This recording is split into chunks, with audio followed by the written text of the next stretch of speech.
जय हिंद दोस्तों, वंदे मातरम। आर्यन खान की जो गिरफ्तारी हुई है उसके बाद अब कुछ और सवाल हैं जो कि खड़े होना शुरू हो गए हैं।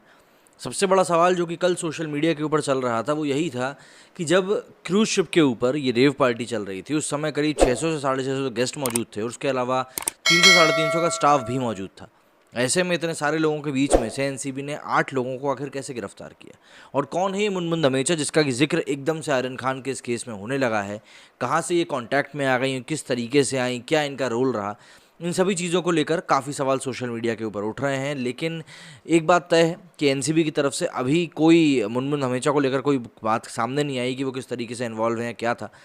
लेकिन हाँ, कुछ तस्वीरें ज़रूर हैं जो कि सोशल मीडिया पर काफ़ी ज़्यादा सर्कुलेट हो रही हैं। ऐसे में सवाल यही उठ रहा है कि आखिर इनके साथ जो ये लड़की पकड़ाई है और जिसको कस्टडी में भेजा गया है 7 अक्टूबर तक के लिए, वो लड़की आखिर कौन है। मुंबई क्रूज ड्रग्स मामले में नारकोटिक्स कंट्रोल ब्यूरो एनसीबी ने रविवार 3 अक्टूबर को आर्यन खान के साथ अरबाज मर्चेंट और मुनमुन धमोचा को गिरफ्तार किया था।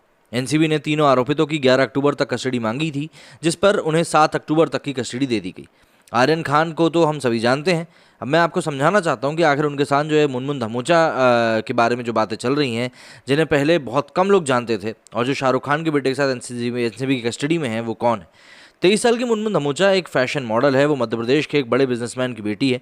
हालांकि अभी तक वो बिजनेसमैन कौन है इस बात का खुलासा नहीं हो सका है। सोशल मीडिया पर खासा एक्टिव रहने वाली मुनमुन ने इंस्टाग्राम पर अपने मॉडलिंग फोटोशूट और रैम्प वॉक की काफ़ी तस्वीरें शेयर करके रखी हुई हैं।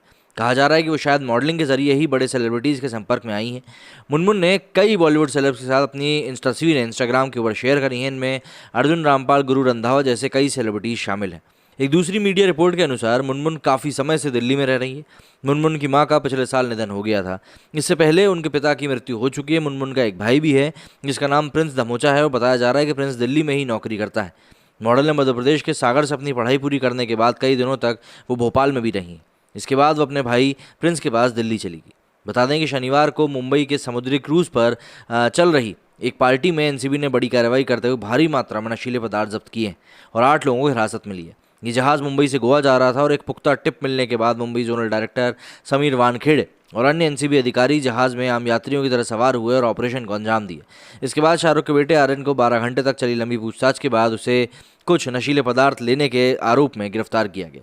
आर्यन खान पर लेंस के डब्बे में नशीले पदार्थों को छुपाकर रखने का आरोप लगाया जा रहा है और इन्हीं चीज़ों के मद्देनज़र उनकी जो कस्टडी है वो भी बढ़ाई गई है। हालांकि मांग तो 11 अक्टूबर की थी, लेकिन 7 अक्टूबर तक की रिमांड उनकी बढ़ा दी गई। ऐसे में अब सवाल लगातार यही खड़े हो रहे हैं कि आखिर इन लोगों तक ये चीज़ें पहुंची कैसे, कौन इनके सप्लायर है। क्योंकि लास्ट ईयर जब सुशांत सिंह राजपूत का मामला सामने आया था उसके बाद भी यही चीज़ सबसे बड़ी उठी थी कि आखिर इन लोगों तक ये सब नशीले पदार्थ पहुँचा कौन रहा है, और नशीले पदार्थ जो भी कोई पहुँचा रहा है उसका आखिर इसके पीछे मतलब लिंक कैसे क्रिएट कर रहा है वो इन लोगों से, और क्यों जो बॉलीवुड के सेलिब्रिटीज़ हैं या सेलिब्रिटीज़ के जो बच्चे हैं वो इनके कांटेक्ट में इतनी आसानी से कैसे आ जा रहे हैं। ये कई सवाल हैं जो कि इस समय चल रहे हैं और एनसीबी इन्हीं सवालों के जवाब ढूंढने के लिए इतनी कड़ी कार्रवाई पिछले 1 से 1.5 साल से कर रही है।